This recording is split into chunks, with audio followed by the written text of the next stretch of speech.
आता दुसऱ्या एका महत्त्वाच्या बातमीकडे वळूयात। जोगेश्वरी पूर्वमधल्या ठाकरे आणि शिंदे गट राडा प्रकरणाची ही बातमी आहे। या राड्या प्रकरणी MIDC पोलीस ठाण्यामध्ये 3 वेगवेगळे गुन्हे आता दाखल करण्यात आलेत। खासदार रवींद्र वायकरांच्या मुलीचा ठाकरे गटाच्या कार्यकर्त्यांनी पाठलाग केल्याप्रकरणी इथे गुन्हा दाखल करण्यात आलाय। मातोश्री क्लब बाहेर 15 ते 20 मिनिटं जोगेश्वरी विक्रोळी लिंक रोड बंद केल्याप्रकरणी दुसरा गुन्हा दाखल करण्यात आलाय। आणि ठाकरे गटाचे कार्यकर्ते शिंदे गटाच्या महिला कार्यकर्त्यांच्या अंगावर गेल्याप्रकरणीही 4 ते 5 जणांवरती विनयभंगाचा गुन्हा दाखल करण्यात आलेला आहे। अशा पद्धतीने ठाकरे गटाच्या कार्यकर्त्यांवर 3 गुन्हे दाखल करण्यात आले। या संदर्भात आपण माहिती घेऊया आमचे प्रतिनिधी सूरज सावंत यांच्याकडनं। सूरज, बऱ्यापैकी गंभीर स्वरूपाचे आरोप आहेत, काय माहिती आहे याबद्दल?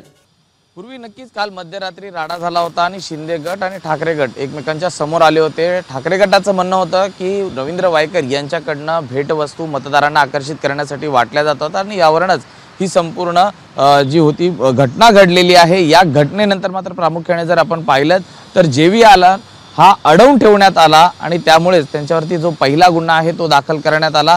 दुसरीकडे ज्यावेळी वायकरांच्या मुलगी ही घरी जात असताना तिचा पाठलाग करण्यात आला, हा दुसरा गुन्हा आहे। आणि तिसऱ्या गुन्ह्यांमध्ये शिंदे गटाच्या त्या ठिकाणी असलेल्या महिला होत्या त्यांना देखील धक्काबुक्की करण्यात आली। या 3 कारणांवरून हा तिसरा गुन्हा दाखल करण्यात आलेला आहे। मात्र एकूणच संपूर्ण स्वरूप पाहता कुठेतरी आता वादाची ठिणगी या ठिकाणी पडलेली आहे आणि ठाकरे गट आणि शिंदे गट हे आता आमने सामने जरी आले असले तरी परिसरातलं वातावरण हे तणावदर्शक आहे। सध्या पोलिसांनी नियंत्रणात आणलं जरी असलं तरी कायदा व सुव्यवस्थेचा प्रश्न उद्भवू नये या अनुषंगाने पोलिसांकडून खबरदारी घेतली जाते। MIDC पोलीस ठाण्यात हे 3ही गुन्हे स्वतंत्रपणे दाखल झालेले आहेत। ठाकरे गटांच्या पदाधिकाऱ्यांवरती हे गुन्हे दाखल झाले असून आता पुढे कारवाई काय पोलीस करतात हे पाहणं महत्त्वाचं आहे। मात्र ही वादाची ठिणगी अनेक ठिकाणी उडू शकते ही देखील शक्यता नाकारता येत नाही। त्यामुळे त्या अनुषंगाने पोलीस हे खबरदारी घेत आहेत। या 3ही घटनांमध्ये आरोपी कोण आहेत त्याचा शोध आता पोलीस घेताना पाहायला मिळत आहेत।